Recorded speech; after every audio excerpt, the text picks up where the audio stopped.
quand on pose la question à nos frères du RDR, ils disent que la dette a servi à faire les ponts, la dette a servi à faire les routes. Voilà, la route entre Blolequin et Toulepleu n'est pas bitumée. Le pont qui relie Toulepleu et Blolequin n'est pas achevé depuis 2019. Je voudrais que les Ivoiriens regardent eux-mêmes qu'est-ce que le RDA a fait de notre argent, qu'est-ce qu'ils ont fait de l'endettement qu'ils sont allés chercher pour mettre sur la tête des Ivoiriens. C'est cela. C'est ça la vérité. Il ne suffit pas de rester à Abidjan, faire croire que tout se passe bien à Abidjan et que la Côte d'Ivoire se résume à Abidjan. Il faut descendre dans le pays profond pour voir réellement les problèmes et les difficultés de notre pays, la Côte d'Ivoire. Ce pont, il y a eu une première entreprise qui avait les charges depuis 2015. Ils ont commencé les travaux, mais pour source de financement, comme d'habitude, il y a quelqu'un qui a tout pris, l'argent, puis il a disparu. C'est ça. L'entreprise n'a pas pu terminer. L'entreprise a décidé d'arrêter parce qu'ils ne recevaient plus de fonds. C'est la même corruption dont on parle. Ça, c'est vrai. Voilà, ça c'est le résultat qui est là. Voilà. Donc chers Ivoiriens, regardez vous-même. Nous ne parlons pas dans le vide. Voilà. Voilà. Pour le changement, c'est 2025. Tidjane Thiam.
On a de grands défis.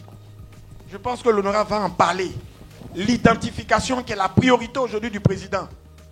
Pour faire le papier d'une seule personne qui n'a pas d'extrait de naissance, faire l'extrait, ensuite faire les casiers, certificat de nationalité, jusqu'à ce qu'il ait sa carte d'identité ou le certificat de nationalité pour s'inscrire sur la liste électorale, ce n'est pas moins de 20 000 francs qu'on dépense pour une personne.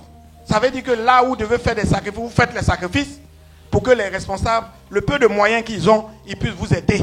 Le PDCI avant, on dit c'était les blazers, c'était les costumes. Mais vous voyez, les députés aujourd'hui sont en léquet.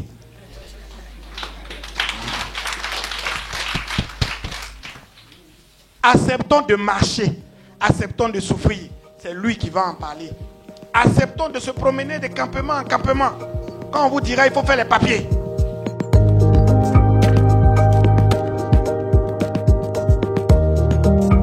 Le problème c'est lequel? Vous voyez, ici à Blolequin, il y a 237 944 personnes qui vivent ici à Blolequin. 237 944. Et puis, sur la liste électorale de Blolequin, il y a 28 135 personnes qui sont inscrites sur la liste électorale. Vous voyez, sur 237 000 personnes, on a 28 000 personnes qui votent. On a 28 000 qui sont inscrits sur la liste électorale. Ce n'est pas normal. Or, on s'en va dans une élection présidentielle. On ne peut pas aller avec ce nombre de personnes. Ce n'est pas possible. C'est pas possible. C'est comme si on vient, on fait meeting là, et puis on est nia. Et puis quand on s'en va voter, on est deux. C'est pas bon. Le président Tidjane Thiam dit, ici à Blolequin, vous devez être normalement 107 000 personnes sur la liste électorale. Que 28 000 là, c'est trop petit, c'est pas possible. Pour Blolequin là, vous devez être 107 000 personnes sur la liste électorale.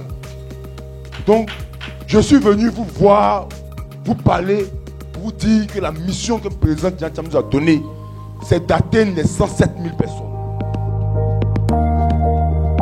Je suis content de son arrivée. Ça va nous encourager encore d'avancer dans le travail.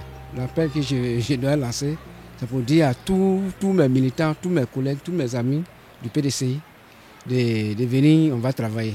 Et surtout d'encourager, soutenir nos leaders, tels que Flanté, Jean et Waitiri dans le département de Bleulequin. Nous allons dresser la liste de ceux qui n'ont plus de ceux qui sont en âge de voter, qui n'ont pas de pièce d'identité, et de ceux qui ont des pièces d'identité mais qui ne sont pas sur la liste électorale. Ce sont ces listes que nous attelons à dresser en ce moment pour pouvoir les remettre à nos mentors, à nos leaders, qui sont le coordinateur Flanté Jean et le départemental Waitiri, pour qu'ils aillent les remettre à notre charrette de mobilisation. Vous êtes parti à tout le pleu. Vous avez vu la population des Pleux. Anne Loto a perdu à tous les pleux chez elle, dans tous ces villages. Anne Loto a perdu à Bleulequin, dans tous les villages de Bleulequin. Hein? Anne Loto a perdu dans tous les villages de Djiglo, sauf Goya, où elle a gagné. Après, c'est sur la route de Taï. Il y a des gens qui sont inscrits, les non-ivoiriens qui ont des cartes d'identité sans père, sans mère. Tout ça là, ça fait partie de nos préoccupations. Il faudrait que la CEI la change. Il faudrait que la CEI change. L'opposition est représentée par 5 personnes, le pouvoir est représenté par 5 personnes.